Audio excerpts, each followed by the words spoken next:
All right, so we learned how to solve a linear system by graphing.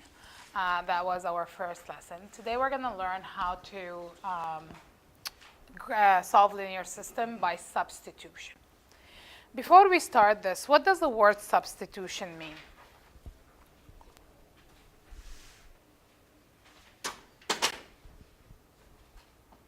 So when you go and order food, right, and you have two sides, and the sides are rice and potatoes, but you don't want rice or potatoes, what do? Substitute for something else, right? So you're replacing something with something else that's equal value, right? Unless, if it's not equal value, then they have to make you pay for it, correct? All right, so technically when I do substitution, I'm basically removing something and replacing something else instead of it that has the same value, all right? So that's exactly what we're gonna be doing, but with numbers and letters instead of with food or whatever, okay?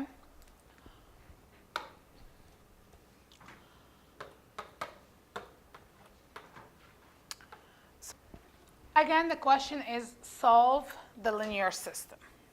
Okay, solve means you're looking for the point of intersection. So every time the question is asking you to solve the system of equations, that means it's asking for the point of intersection of the two lines. And if you guys remember the point of intersection, we're going to get a point, and that point belongs to both lines. Yes? So that point, when we look at that point of intersection, that point right here belongs to both lines. Yes? Right? It's true for both lines. Okay, so to do substitution, you have to make sure first that one of your letters is already isolated, or you're going to have to isolate for it. In this case, y is already isolated. So I have y equal negative 2x plus 1, y equals x plus 7. Yes, so these are the two different equations, equation 1 and equation 2. They're two different equations, right? And it's already isolated for y. So if you look at this point of intersection, y is the same for both equations. Do you guys agree? So y is the same value, because let's say if this is 2, 3, for example, right? This is the y value. And the y value is the same for this line and for this line, because that's when the point of intersection is. Do you guys agree with me? All right. Since y are equal to each other, then I can actually, right, instead of having y equals this, y equals that, I can make these two equal to each other because I know that the y's are equal to each other. So I can replace this value of y, I can replace this y with the value that I have from the second equation. Okay? So instead of writing y equals negative 2x plus 1 and y equals x plus 7, I write that x plus 7 is equal to negative 2x plus 1. So I replace this y value with x plus 7. It's called substitution. Okay? Do you guys understand that? All right. So in this case, what letters do you see in this scenario?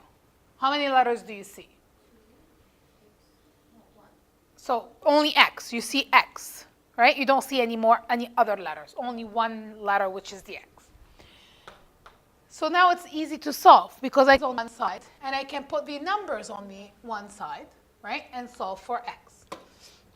So if I bring this x over, what does it become? Plus 2x. And if I bring the 7 to the other side, what does it become? Negative 7. So you see that I'm bringing like letters to the same side.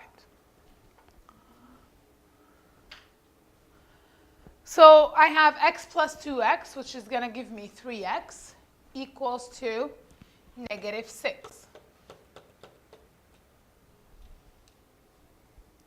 So how can I isolate for x? Divide by 3, right? So that's x equal to negative 6 over 3. So that means x equals to negative 2. So I found the value of x. What else do I need other than the x? I need the value of y, because remember, I am looking for a point of intersection, right? And the point of intersection has a value of y. So now all what I have to do, that value of x that I got, I can put it in any of the equations, and I can solve for y. Does it matter? No. It doesn't matter which one I pick. So to solve for y, okay, I'm going to pick any equation. So plug the value of x in.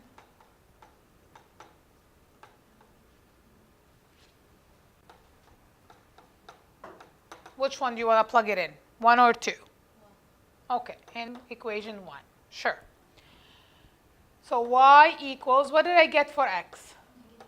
So instead of x, I'm going to replace that with -2. So that's -2 times -2 plus 1.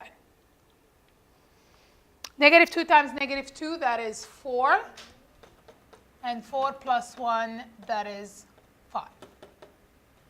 So I know that my point of intersection is -2, 5.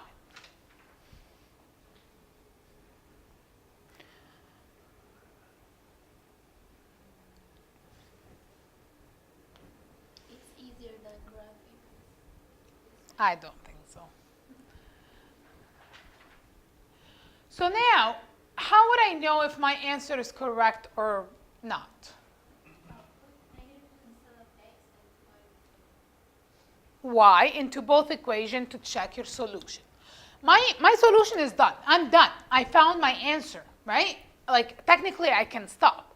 But if the question is asking me to check my work or to prove, or if I'm not 100% sure, then I can do that by actually proving, right?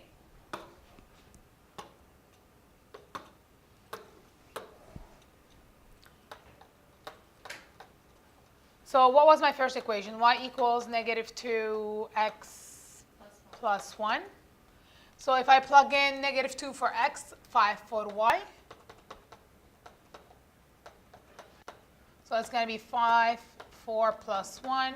So 5 equals 5. That means left side is equal to the right side. So that's a check mark right there. What was my second equation? If I put x plus 7, instead of y, I'm going to replace it 5. Instead of x, I'm going to replace it with -2. So 5 equals -2 plus 7 is 5. Again, right side equal to the left side. That means my answer is correct because both equations, both sides are the same.